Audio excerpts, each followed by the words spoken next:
Yeah, I mean, it's what I told our guys after the game. We're at a point in our program where, we don't believe in moral victories. Obviously, we went into that game expecting to be able to win the game, really believing that we could win the game, and we had every opportunity in the world to do that. Unfortunately for us, they made a few more plays down the stretch than we did.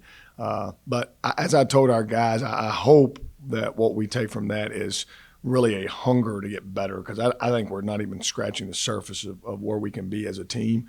Obviously showed great improvement, from the Ohio State game to the Syracuse game. Thought we really worked last week and got better. But we got to continue to do that.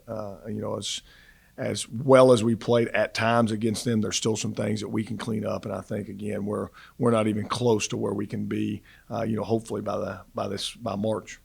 At the end of the first overtime, you guys were down eight. You closed out period on an 8-0 run. Now, how do you feel like you guys were able to do that? I know Juwan hit a couple threes, tied it at the two-game time to go down the stretch. Yeah, just made some big plays down the stretch. A lot of resiliency to be able to do that, and that's what I was most proud of our team, was just our competitive spirit. I mean, that was kind of like a heavyweight fight, man. Just trading punches for a long time, especially late in the game. And man, every time that they came at us, we kind of responded with either a run of our own or a big crucial basket. So was really proud of our guys for the fight that we showed. What were the differences that you kind of saw from your team in that game compared to, say, the Ohio State? Yeah, execution for sure. We were so much better offensively in that game in terms of what we were trying to do. I thought we really, there was a very specific plan in place for how we were going to attack them. Thought we executed really well in what we were trying to accomplish there. And then, after timeouts, I thought we really executed well and got great looks. But yeah, that was the biggest difference. And obviously, when the ball goes in the basket, everything looks a lot better, right? I know you do struggle from the three on Saturday, but what improvements have you seen from him this season? Yeah, EJ's. I thought he played really well. Obviously, he needs to see a three go in the basket. But as we talked to him last week, one of the things that we really emphasized was, be aggressive and get to the rim and get yourself going with some easy baskets. And early in the game, he was super aggressive and did a really nice job of getting to the rim and scoring a ball for us.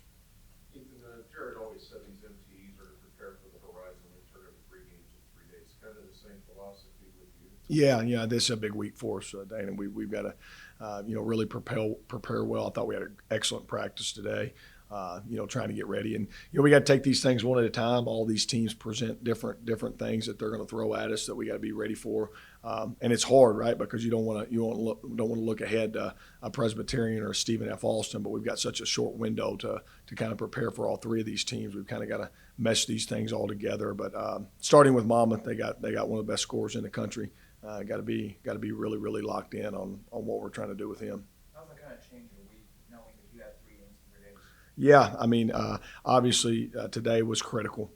This was probably our longest practice of the week, with the anticipation of playing 3 games in 3 days. We got to make sure we keep our guys fresh and ready to go for that. But the prep isn't that much different, other than you're trying to squeeze almost a couple different game plans in together. Stephen F. Austin is going to play us some 1-3-1 zone that none of these other teams are going to play. So we've got to be creative in how we're going about doing that, because we're going to have no prep time for those other teams.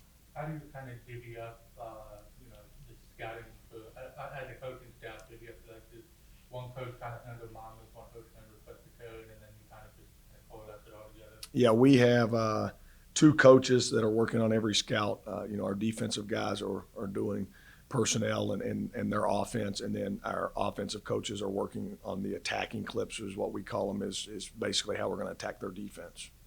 Moving over one chair, even after 3 games, is it kind of what you think it would be? Yeah, it's Dan, it is. Obviously, when you get out there and the game gets going, it's definitely fast. But again, I've said this so many times. I feel like with Coach Osborne and Coach Richmond, their experience as a head coach, they're kind of been super helpful in some of that. But I felt like at Syracuse we had a great game plan. Felt like we really executed that, gave us a real chance to win the game. Just unfortunately, come up with people that play short.